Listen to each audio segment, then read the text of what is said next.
Alors, il y a quelques temps de ça aussi, j'ai voulu vérifier ma barre à roue. Pareil, hein, je vous le rabâche. Je rabâche beaucoup, hein, doit être mon âge. Donc, cette barre à roue à l'âge du bateau, donc toujours 34 ans. L'année prochaine, on aura 35 ans.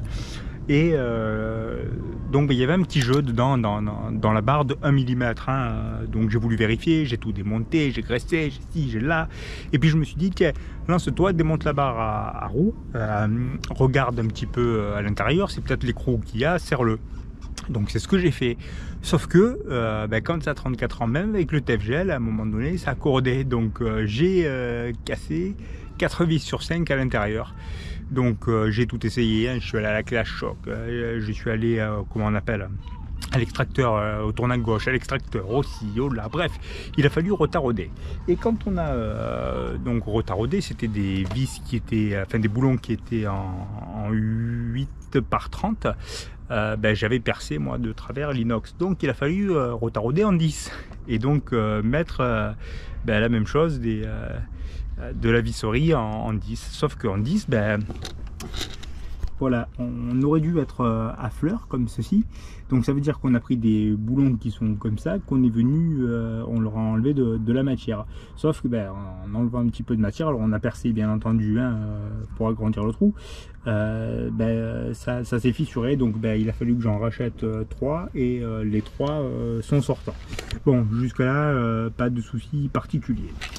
Donc je refais également, hein, alors j'ai sur une barre à roue qui fait 1 mètre, j'ai, dites-vous, 75 mètres là de cordage en 4 mm, et il me manque, j'attends de le recevoir, le petit bout ici. Et donc une fois que c'est mis, rebelote, on a le jeu de millimètres.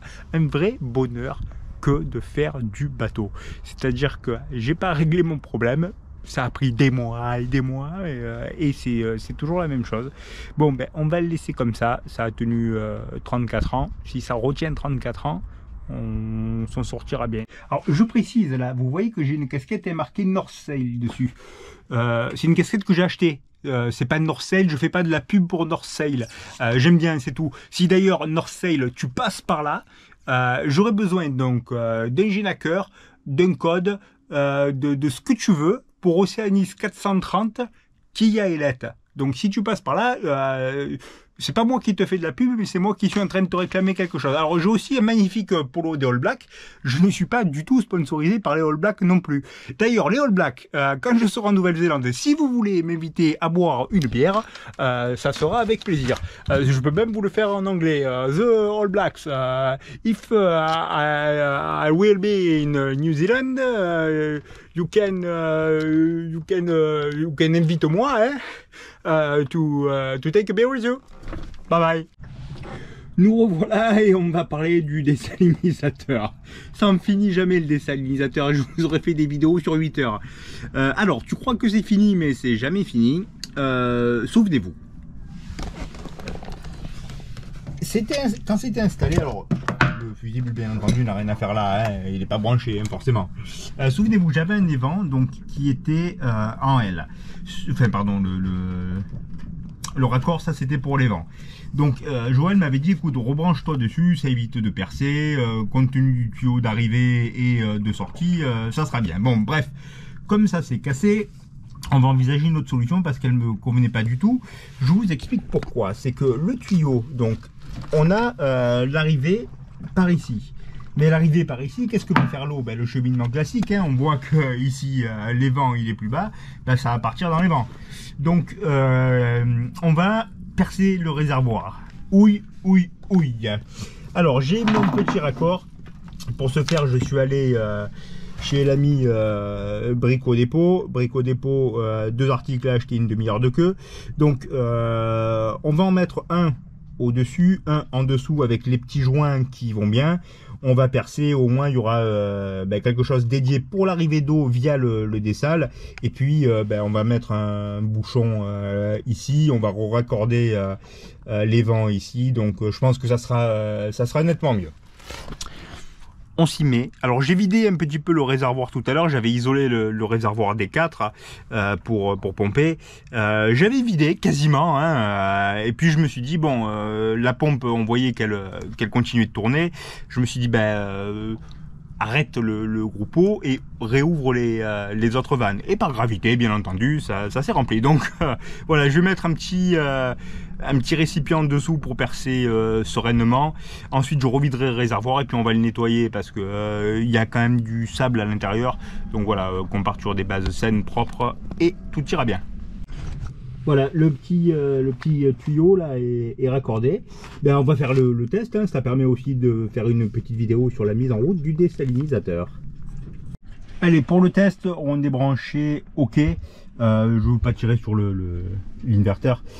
Donc, on a dévissé la vanne pointeau pour qu'il n'y ait pas de montée en pression qui soit rapide. On va lancer la pompe de gavage et ensuite la pompe haute pression. Voilà. On l'entend, c'est très léger. Voilà, les filtres commencent à se remplir.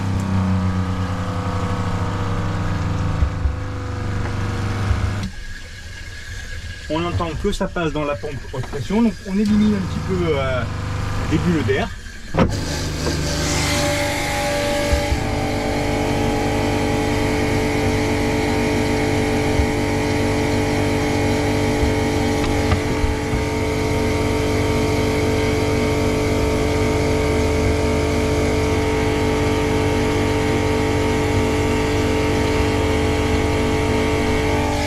Donc on voit que forcément la pompe met en pression, donc c'est rejeté à la mer et puis on va fermer tout doucement la vanne pointeau.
À ce stade-là, donc on est à 50, un petit peu moins de 50 bars, et on va voir dans le débitmètre que on est sur du 80 litres heure.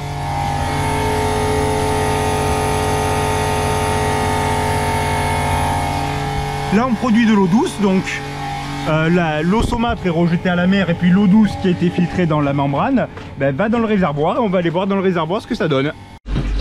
Et voici l'eau. Donc on la voit arriver par le tuyau et puis on la voit remplir le réservoir. Alors on va goûter juste comme ça. Elle est douce, bravo, c'est un bon début. Pour arrêter procédure inverse, on ouvre doucement.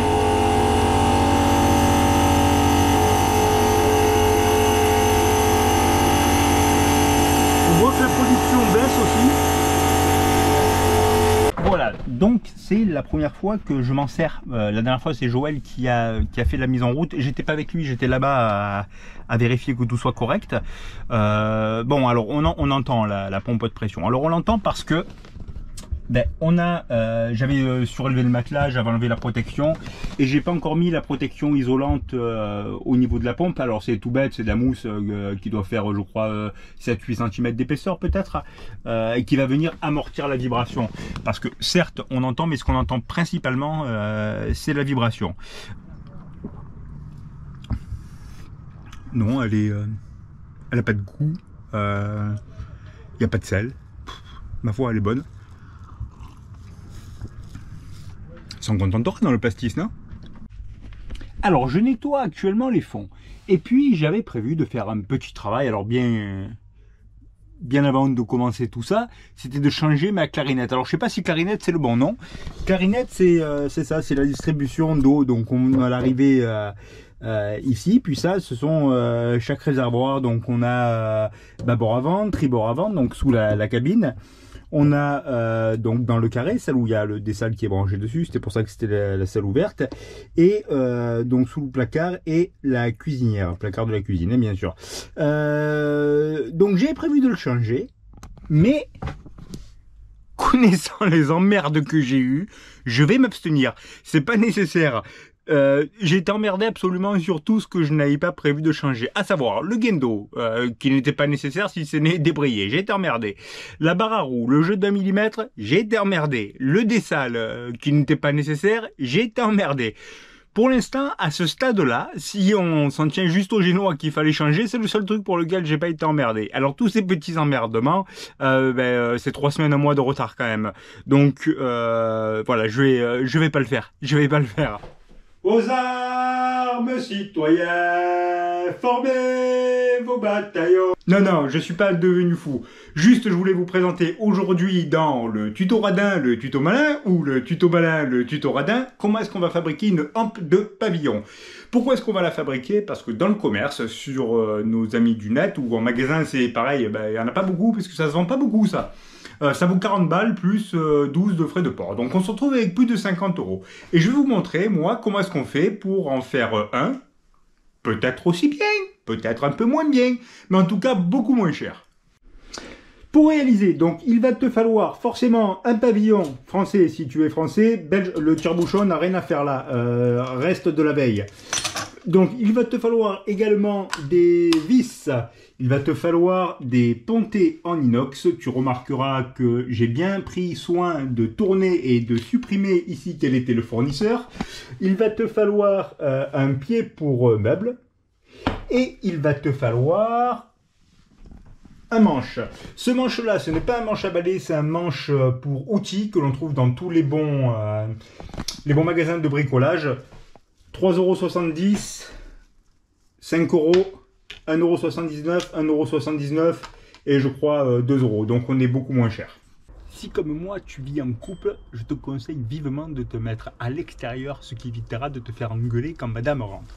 Donc on a le haut, comme on le voit, qui est un petit peu plus large et qui là sera le haut de notre hampe. Donc j'ai mesuré. Le pied fait 2 cm. Alors on a des tiges M8, parce que c'est du filetage M8, qui permettent de visser à l'intérieur. 2 cm, il était en 4 cm, il fallait mettre un coup de disque, ça avait une dépense supplémentaire. On va le blinder avec du ni clou ni vis et ça sera largement suffisant. Donc j'ai fait mon repérage avec le scotch à 2 cm et on va percer au milieu.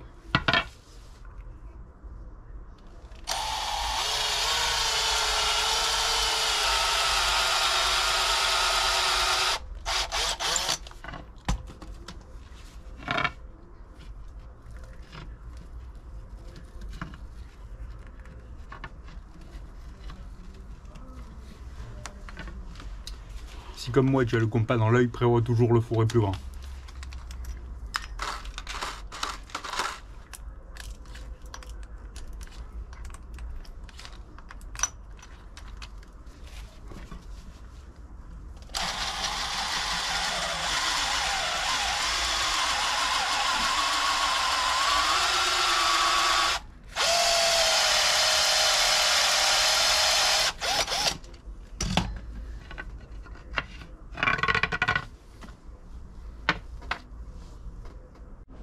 Après préalablement avoir marqué l'endroit où on allait percer les freins pré-trous, on va pouvoir visser le ponté.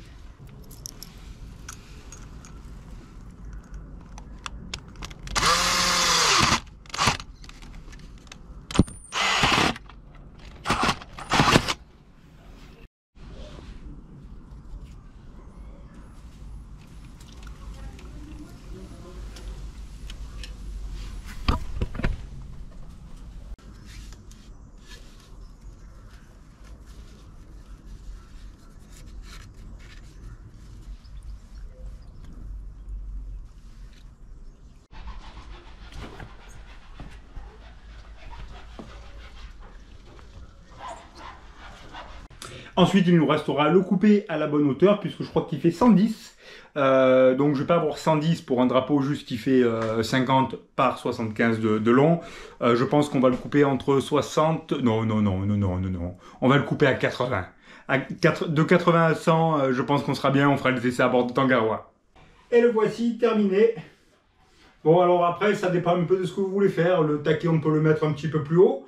Mais plus haut, comme ils ont coupé, j'ai peur que ça fragilise un petit peu. Donc, premier tuto réussi. Ça prend 5 minutes, montre en main, de tout faire. Donc, ça vaut pas le coup de s'en priver. C'était le premier tuto radin, tuto malin, tuto radin. Et puis toi, si derrière tu t'y connais un peu en informatique et que tu as envie de me faire un beau générique à chaque fois que je te ferai un tuto malin et un tuto radin, n'hésite pas. Tuto malin, tuto radin, tuto radin, tuto malin. Voilà, je pense que tu seras beaucoup plus cohérent que moi dessus. Il restera plus qu'une chose, c'est à le protéger. Donc on peut soit le protéger par du vernis classique, soit par du vernis G4 ou G8. Je rappelle que le G8 est insensible aux UV. Pour l'avoir exploité, effectivement, ça résiste des années et des années. Le G4 va résister à peu près, allez, peut-être 5-6 ans dans une belle teinte, puisqu'il est légèrement doré, contrairement au G8 qui est transparent. Moi, je prends parti au départ de le vernir de manière classique, vernis marin, on peut mettre du tonkinois, du teak, du chêne clair, du ce que tu veux, puisque ça permettra d'avoir une occupation dans quelques mois quand il sera un peu bouffé par les UV et que je serai au mouillage pendant 4 jours à cause du mauvais temps à rien faire. À bientôt pour la suite des travaux.